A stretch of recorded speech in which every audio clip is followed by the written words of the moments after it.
Hi, I want to show you all today some fun things that we can do with our babies when we're working on sitting and working on that balance and that postural control. So I've got baby here sitting on, I've just got a little table here, but it's great to do this on a couch, the bed. You can even do it on the floor too. It gets a little bit more complicated because we want to make sure that we're protecting our caregivers' backs and we've got good body mechanics. So that's why I've got the baby here up on the table so that I'm not bending down. You do enough of carrying the kids all day long. Like, let's protect that back and make sure you're doing it right. So I've got the baby sitting here on the table, and I've got big open hands to support the baby and give some stability to that base of support that the baby's on.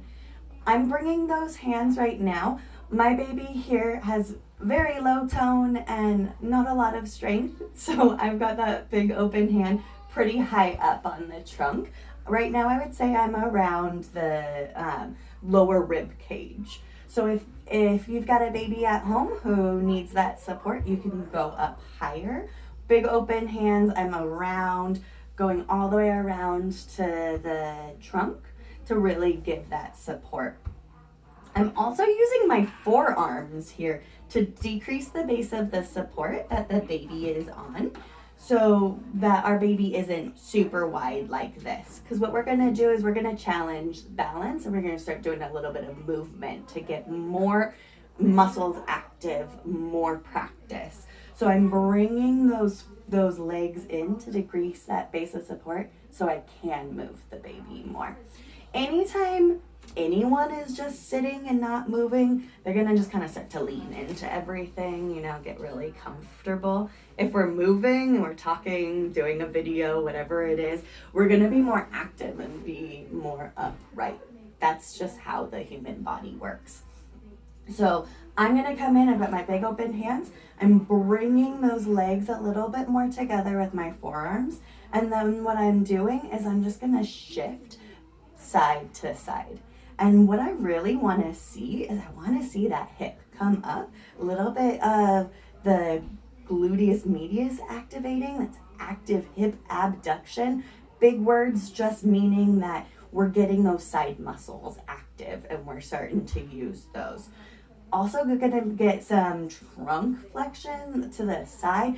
The kids are gonna lift up and lift up their head too. This is a great one for kids with torticollis or who have that preference to tilt to one side. Do this to the opposite side so they have to strengthen and learn how to react to that gravity.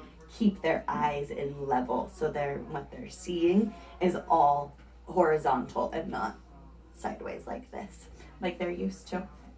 So I'm doing that little shift.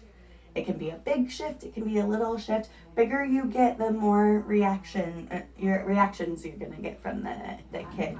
But nice and slow, nothing too crazy. We don't need to be throwing the babies around. Some kids will try to put their hands down. That can be good to practice catching yourself, getting that hand down real fast. Some kids will do it so that they don't have to tilt. So you might want to have like a toy or something that they're reaching for up high that they've got to get to really get that active side there. The other thing I'm doing is I'm thinking about where they're shifting their weight. So I'm shifting here. This leg is kind of going up to react. So this is no longer where they're weight bearing. They're not weight bearing on that hip anymore. It's that opposite hip where that hand is. That's where I'm trying to shift them to. I'm shifting them. It's not just like their head going side to side, but those hips too. I'm shifting to that other hip here. As the kids get a little bit more strong, we can bring our hands down. You can bring them all the way down to the pelvis. If you find like the top of that hip bone, that pelvis there, so you can get pretty low and still do those shifts. And that kid's gonna have to be really active to stay up. So you wanna find that balance between not giving them too much support, but then also not asking them to do more than they can do.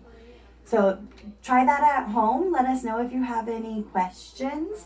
There's lots of fun ways to adapt this and do different activities with it, putting puzzles on each side, toys on the side. Even you can do it on your lap with the kids facing out. That's one thing I love to do, get them on my leg and do it side to side. Same idea, same benefits that we're gonna see helping with that balance and head control, getting that trunk really active. So give it a try at home. Let us know how it goes. Thanks.